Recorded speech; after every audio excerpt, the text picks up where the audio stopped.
Halo adik-adik, kita bertemu lagi ya. Kali ini kita akan membahas materi kelas 6 tentang tema 6 subtema 1 pembelajaran kedua. Tema 6 kali ini membahas tentang menuju masyarakat sejahtera dengan subtemanya yaitu masyarakat peduli lingkungan. Apa saja pembahasannya? Mari kita simak bersama-sama video ini sampai selesai. Di pembelajaran ini, kita akan membahas muatan pembelajaran bahasa Indonesia, IPA dan SBDP. Sebelum masuk ke materi pembelajaran kita bahas terlebih dahulu tujuan pembelajarannya. Dan tujuan pembelajaran kali ini yaitu 1. Dengan kegiatan membaca, siswa dapat menentukan judul dan kata kunci serta isi bacaan dengan tepat. 2. Dengan kegiatan ayo berlatih, siswa dapat menjelaskan cara pengelolaan sampah dengan tepat. 3. Dengan kegiatan menyanyi lagu, Aku Cinta Lingkungan, siswa dapat menyanyikan lagu sesuai interval lagu dengan percaya diri. 4. Dengan kegiatan berlatih tentang interval nada, siswa dapat menjelaskan interval nada dari sebuah lagu dengan percaya diri. 5. Dengan kegiatan berlatih tentang interval lagu, siswa dapat menuliskan interval nada dari sebuah lagu dengan tepat. 6. Dengan kegiatan mengamati, siswa dapat menjelaskan ciri-ciri masa puber pada anak laki-laki dan anak perempuan. 7. Dengan kegiatan membaca teks berjudul, Ciri-ciri masa puber, siswa dapat mengidentifikasi ciri-ciri masa pubertas pada laki-laki dan perempuan. Baik, kita langsung saja ke materi pembahasan.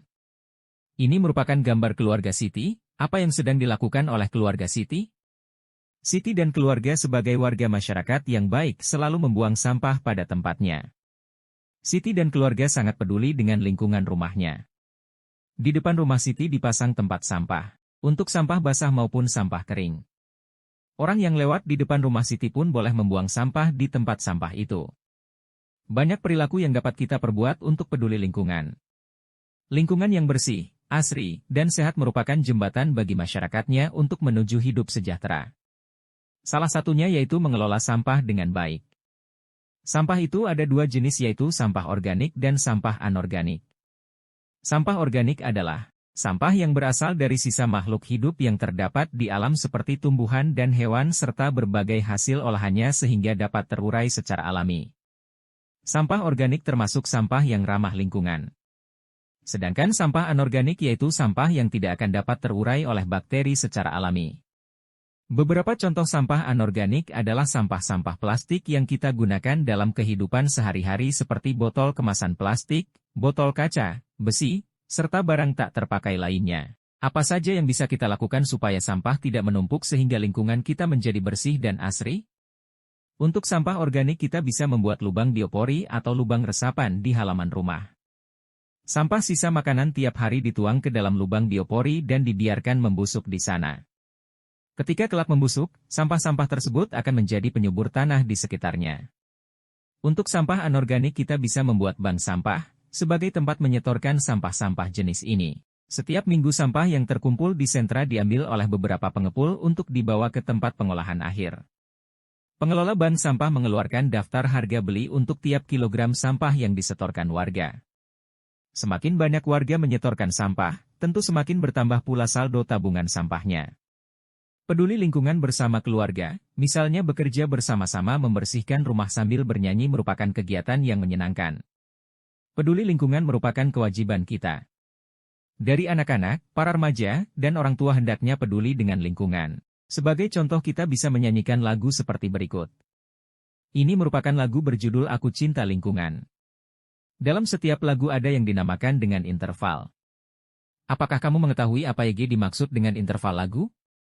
Interval nada adalah jarak antara nada yang satu dengan nada yang lainnya. Antara nada ada yang berjarak satu nada, ada pula yang berjarak seperdua nada. Ada 5 nada yang berjarak sama dan 2 nada yang berjarak setengah.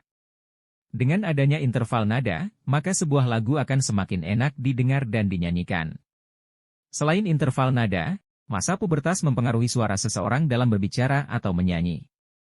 Karena salah satu ciri masa pubertas yaitu suara seseorang akan menjadi lebih berat.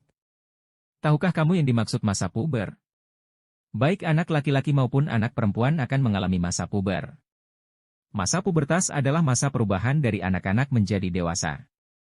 Pada masa pubertas, tubuh seorang anak akan mengalami beberapa perubahan, seperti perubahan fisik dan tingkah laku. Ada beberapa ciri perubahan masa pubertas yaitu: untuk anak laki-laki. 1. Masa otot semakin bertambah. 2. Tubuh bertambah berat dan tinggi. 3. Jakun mulai tumbuh dan tampak. 4. Suara berubah menjadi berat. 5. Biasanya tumbuh kumis. 6. Tumbuh jerawat. 7. Keringat semakin banyak. Sedangkan untuk anak perempuan yaitu: 1. Masa otot semakin bertambah. 2. Tubuh bertambah berat dan tinggi. 3. Suara bertambah menjadi nyaring. 4. Tumbuh jerawat. 5. Keringat semakin banyak. Selanjutnya kita masuk ke tugas rumah. Tugas kali ini yaitu, diskusikan bersama orang tuamu tentang masa puber. Kemudian, bersama orang tuamu amatilah anak-anak di sekitar lingkunganmu yang sedang mengalami masa puber. Tuliskan nama anak yang sedang mengalami masa puber dan ciri-ciri anak tersebut. Tuliskan pada kolom berikut. Sampai di sini pembelajaran kali ini ya adik-adik. Semoga materinya dapat dimengerti dan dipahami. Terima kasih sudah menonton, semangat terus belajarnya. Jangan lupa